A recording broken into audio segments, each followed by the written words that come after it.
Hello and welcome to the Sports Leadership Playbook podcast. My name is Dr. Robert Pryor, and I'm happy to have a special guest join us today, Tony Price. He's the Director of Athletics at Bunker Hill Community College. And Tony has been a longtime alum from the Sports Leadership Program. We're really happy to have him on board. He's been a great ambassador for the program over the years. So thank you, Tony, for joining me. Well, it's my pleasure, Dr. Pryor. I appreciate you extending the invitation. Great. Thank you, Tony. Let's get right into it. Tony and I go back a long way, and he was a college basketball player, Hall of Famer at Worcester State University. Tony was a teammate of one of my high school basketball teammates. So that tells you how long we've been at this. And he's had a wonderful career as a player, collegiately, professionally, and he's really made a huge impact in the sports community in so many different ways. So, Tony, I'll open the floor and let you tell your story. Talk about dating ourselves, right? When I went to Worcester State, it was Worcester State College. Now it's Worcester State University, right? So that tells you how long ago it's been since I've been in Worcester Right. State's campus, right? That's right. No, but honestly, Dr. Pryor, I appreciate the invitation every time you ask me to come and speak to the students in the current program in the Summer Institute to share my story a little bit. And I tell people, obviously, my story is not one of conventional trajectory. Hmm. Yes, I was a good athlete, and some people say I was a pretty good athlete, but I never saw myself in this industry as a career, quite frankly, beyond being an athlete. So I tell people my story. I said, like many young black men coming up in this country and even across the world, sports was presented to me as the platform for economic freedom, economic uprising, right, increase. And I bought it hook, line, and sinker. I will say, and I want to be very clear, my first hero was not a sports figure; it was my father. My father was my first hero. I'm very clear on that. He was the first man that was in my life that was really important to me. But, then as I started growing up, I had a strong interest. I was playing baseball as a kid. I played football. Back then, you'd play street versus street, community versus community those days. And then, basketball was definitely my third sport and probably was my least favorite, quite frankly. So I figured that I made a name more for me in basketball than those other two. Sometimes it amazes me that that happened. But I always thought of myself trying to be a pro athlete, right? I chased the dream as far as I could go with it. Obviously, you mentioned I went to Worcester State, which is a Division III school, so I didn't go to Division I. I had some offers coming out of high school for some mid majors in Division II. I went to junior college right out of high school at Mass Bay Community College for a year because I felt like I wasn't academically ready to go right into a 4-year school, and had a good career there, and then ended up literally walking into Worcester State's campus. They didn't even know I was coming, believe it or not. They didn't know I was coming. I wasn't When they recruited saw to. when they saw somebody with your height, though, they probably noticed, right? Yeah, and I only went there because a good friend of mine from high school actually went there the year before. Because when I was at community college, he was there, and he said he had a good time. So I was tired of playing the recruiting game, so I said I'll go to Worcester State. Again, fast forward, I had a chance to have a good career there. Went overseas, try to get a professional contract to play basketball overseas. Did the minor league circuit here in the United States, a few camps and those things. And then I realized that quickly, as much as I had a passion for that, it wasn't actually the dream that was for me. It was a dream that was put before me that I was chasing, but it wasn't actually a dream for me, Dr. Pryor. And I think that's a cold reality for a lot of athletes is what do I do when the thing that I thought was where I was going to go doesn't end up where I was hoping it was going to end up. So at that point in time, I realized, you know what, I'm not going to be a pro athlete. And that was all I knew. That was my limited preview of what this industry had to offer, because that was what was presented to me, right? Through a really shallow lens that you only have to be an athlete. Maybe you could be a coach, but for people that look like me, that was as far as you could see yourself going. Hmm. So, fast forward beyond that, I realized my playing days of trying to be a pro athlete weren't going to happen. Started to come back home, work in corporate America and those things, try to find my footing, if you will. And it was a, I want to say not a lucky chance. It was a thing of finding out what my purpose was. And how I found that out was that there was a community. I lived in a community in the city of Boston, and there were a bunch of young people who were in my neighborhood who didn't have anything constructive to do on weekends. So I decided to put together a league, right? Just tried to say, hey, you know what? I'm going to do a basketball league. And from that league, it catapulted me literally into this industry. I started having, you know, doors open for me that were always there. I just didn't see them because I was looking in the wrong lane. But I started working with young people, and I had a platform to impact more lives as a person in the community than I ever probably would have as a pro athlete. And more doors opened, and then before you know it, I'm an assistant athletic director and head basketball coach at a college, and then eventually I become an athletic director and athletic administrator. So really, if I had not made the decision to get involved in my community, I tell people this all the time. Nobody made a call for me. I wasn't on, nobody's famous as bench that got me elevated in this industry. I found out where my talents and gifts were needed, and I solved the problem, and that opened the door for me. And you know this, when I come talk to your students, I always ask them, first of all, two questions. First, number one, who told you we need you in this industry? And then secondly, I always ask them, what problems do your gifts and talents solve in this industry? Because I think sometimes we know when you're young, you're applying to all these jobs, just hoping to get a foot in the door. Mhm. Said, well, what talents do you have to offer that solves the problem in this industry? And that's when I realized that this industry is so vast, it's way beyond just being an athlete. And when I got into that motion, Dr. Price, as you mentioned in the introduction, I just kept going and going and going.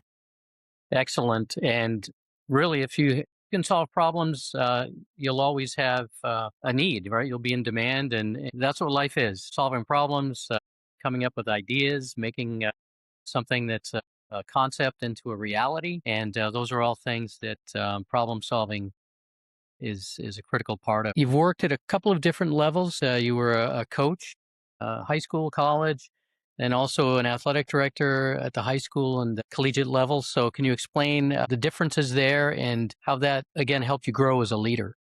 Sure. I think my first opportunity, as I said, I was working in a community center, and then I got a job being an assistant basketball coach at a local college here for 2 years on the women's side.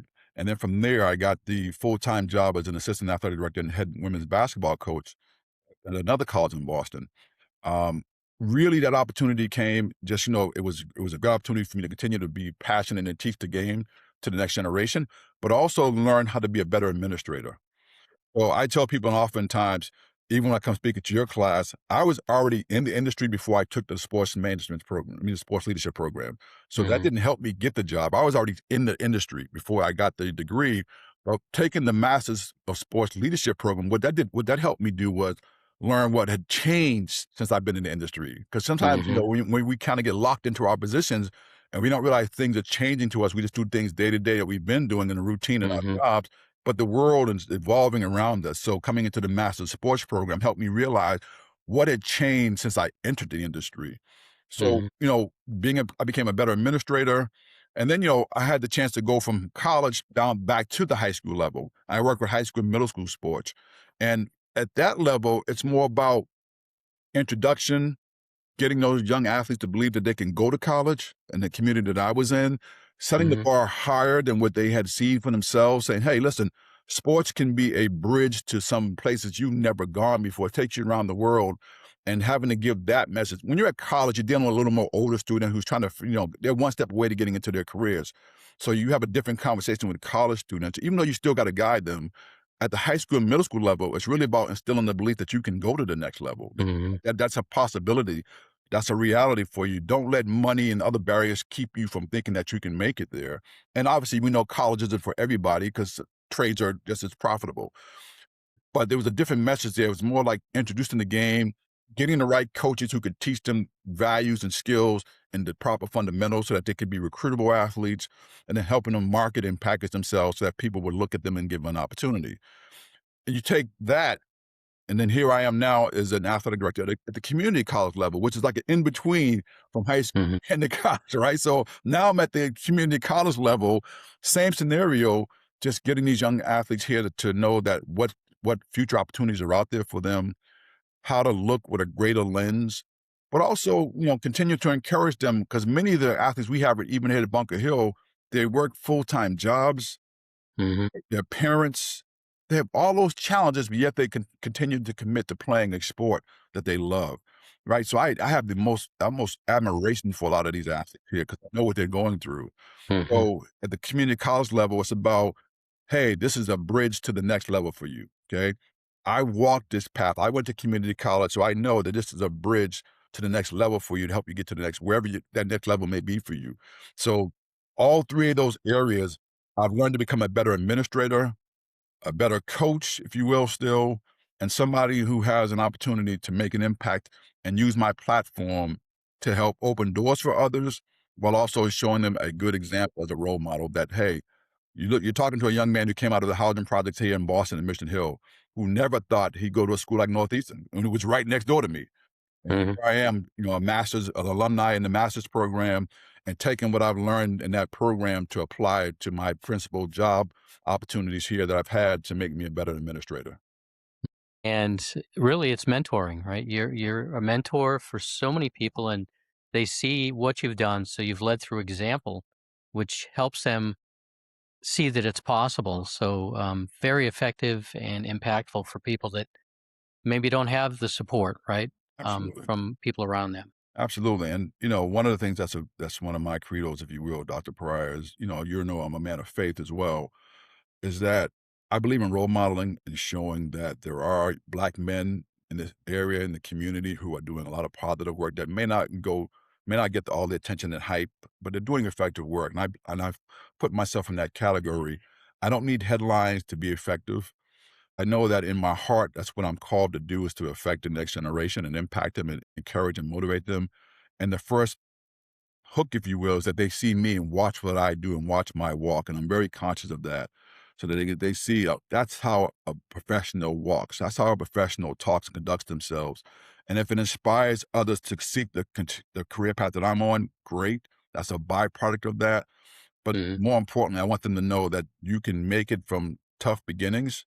That's your beginning of your story. That doesn't have to be the ending of your story. Right. And I certainly know tough beginnings and endings. So, I was fortunate. I will say that what you see and hear from me is based upon what my parents, Betty and Ted, put into me. My mom and dad refused to lose me to the streets. I'm not going to say I was a perfect kid. Let me not give you that picture either. But I'm going to tell you, my mom and dad refused to let the streets have me. Mhm. So I understand discipline. They refused to let that streets have me. And if it wasn't for that foundation, I'm quite sure I wouldn't have been doing what I'm doing right now. Right. Well, as you said, you're a man of faith, and you're also an ordained minister. So the lessons that you can teach people and help them in so many ways, personally and professionally, you've got a lot of knowledge and expertise that you can share, but they know that you have their best interest in mind, which is wonderful. Absolutely. And nowadays so many people are doing things for likes and clicks and all those things because of social media. So people are looking for people who are genuine, people who are real. That means you can have tough conversations with people and they can see that you're not perfect. You have issues and challenges like everybody else does. But people are looking for people who are real and genuine nowadays, Dr. Pryor, who are not playing games that they can trust. Because you and I both know, as you see students come through your program every year, people coming in with a lot of baggage, right? A lot of issues. They're looking at, all right, who can I connect with that can help give me some guidance? As you said, mentorship. I use the word Jegna, which is more of an Afrocentric word for Jegna, which is keeping their story alive. But they look for those people in their lives who can help them, just motivate them, just help them with discipline. Because motivation, comes and goes, but teaching them discipline, how to do the things you have to do even when you don't want to do them, Mhm. setting an example for them, I think they get really impressed. I'll give you an example here at Bunker Hill. I work out in the weight room often, and these guys can't believe that I'm doing this on a regular basis at my age, right? But I'm telling them, like, listen, it's not just a season, it's a lifetime activity because I want to be in the best health that I can be in so that I can minimize getting illnesses and sicknesses and being in a walker and all those things. Father Time is undefeated, but if I can do things to minimize me getting illnesses and things of that nature, I'm gonna do what I can to do that. And you have a lot of work ahead of you. So you need to take care of the body and the mind and continue to do what you're doing and helping young people out. And that's your calling. Absolutely, and I firmly believe that. But again, as if I want you listeners to listening to understand that, remember I said I wanted to be a pro athlete. That's what I thought. That was a dream put before me. So I believe God had me in the right industry. I was just in the wrong lane. So I tell Mhm. people this today. I never made it as a professional athlete, and I'm not ashamed to say that, but I am a professional in athletics. My career has lasted way longer than any playing career could have ever. So when I tell young people that, they kind of look at me puzzled. I'm like, think about it. I wasn't a pro athlete, but I'm a professional in athletics right now. And I've been in this Mhm. industry for over 25 years. Right. So I've made a great impact on that stage as opposed to trying to just focus on being a pro athlete. Correct.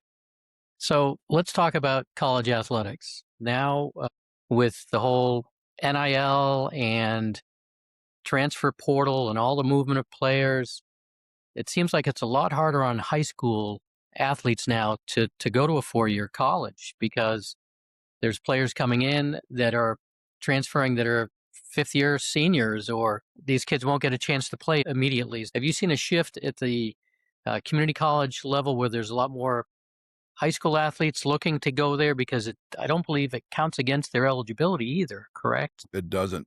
We haven't seen a landslide yet, but I think it's coming because where we position ourselves is that, particularly here in Massachusetts, we have free community college, which is a huge benefit, right?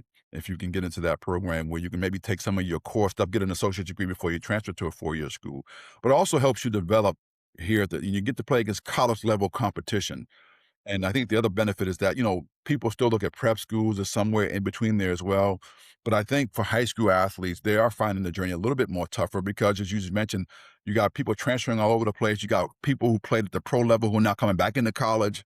It's all those factors that are Hmm. taking place right now, which makes it harder for 17 to 18-year-old young man, young woman to compete against people who are in their 20s for a freshman spot. That is very difficult, right? Unless you're an exceptional unicorn, exceptional talent. So Right. for them, it gives them a chance to, one, can they do college level work? Yes, come here to community college level. We can help you get prepared for that. Two, will you play against college level competition, which will show that you're ready to do that? You can play at the next level. Yes, and coaches will value that tape because you're playing against college level athletes here at the community college level. So they can really see you in action and you're comparing apples to apples, not just seeing you play against high school kids anymore. But I think there are going to be more opportunities for people to look at the community college route for just for financial reasons, Dr. Pride, because colleges are really expensive nowadays, right? I mean, tuitions are going through the roof. And if you're Hmm. getting any academic or athletic scholarships, you got to pay for that somehow. Think community college is an attractive alternative to at least for 2 years to come here and get your foundational degree, I mean, courses out the way. Hopefully, you walk out with an associate's degree, but if you don't walk out with a degree, you should have 2 years worth of solid work in the classroom and in whatever sport you play to go on to the next 4-year school to have an immediate impact. Correct. And again, some high school students aren't ready for college, and that's where the JUCO can help them with study habits and academic support and all the things that you need to get caught up. And at the end of the day, getting the degree is the most important thing, right? Absolutely. To get drafted in the NBA, probably half of those first round picks are international. So you might have 15 spots, and you figure that the Power Four conferences, the top 15 out of there are going to go, and the degree is really what you need to focus on. So if you can get 2 years at the community college without having to pay, and then prove yourself to where you can maybe go to a Division 2 or Division 3 and get either academic or scholarship money to pay for those final 2 years, you're on your way because you're prepared for the workforce. You're ready to go to work. Absolutely. And, as you talk about overall development, mentally, physically, and all those things that come into community college. I mentioned at the start of the interview that I went to community college for a year and I was really recruited. I was highly recruited, but I knew that academically I was not ready. I knew that, right? I knew that about myself. And so going to community college helped me prove that I could do college level work. That was a big plus for me to do that. So again, there are so many things pulling at these young people that they don't get all the information. They look at NIL deals, and we got to be realistic with that. Not everybody's making $1 million in NIL, so I think we need to dispel some of those myths. Right. A lot of Division ones that you work at one that's a mid major don't have a great pool of money to offer a lot of NIL. And I have nothing against NIL. I absolutely I love it that the athletes are getting their piece of the pie now Hmm. and that they can financially help their families. I think we can structure it a little bit better so that they put some of that money away for their future so that if they don't make it to the pros, they have something to fall back on. So I think there's some things that need to be worked with it. But I absolutely like the idea that the athletes are getting their fair share. My problem is that we paint this picture like everyone's making $1 million, and Hmm. not true. Far somebody No. making so far below that that Right. it's not even almost not even worth it to say, "Oh, I got an NIL deal, make it a few $100." But if it helps you financially, helps your family, I'm all for it. But the realistic expectations now with NIL is that you got to come in immediately be an impact player. You got to be an AJ Devonster right now to come in right away, Right. freshman. And even he, went to school a few times, but you got an immediate impact player to get an opportunity. And when I came up, you still had as a freshman, you could come in and make an opportunity. If you were good enough, you can play, right? There wasn't all Hmm. this stuff going on around. Right. You had to physically be ready for that next level, which is going to be stronger, bigger, faster. The guys are going to be tougher, or the women you play against. And you know this, Dr. Pryor. You can be a big fish in your little pond, but the pond is so much larger than once you get to college. Oh, yeah. Everyone, The ocean is really ocean big. is huge, right? Everyone's coming from Yeah. there being the big player from their area. So you really got to find out and step it up. And I think community college can help you with that transition. So it's not a culture shock for you. Coming to college, being responsible, getting up for your classes in the morning, about your parents waking you up, all those things you Hmm. need to survive in college. Those are survival skills. The soft skills of how to communicate, how to relate to people in different backgrounds in your classroom.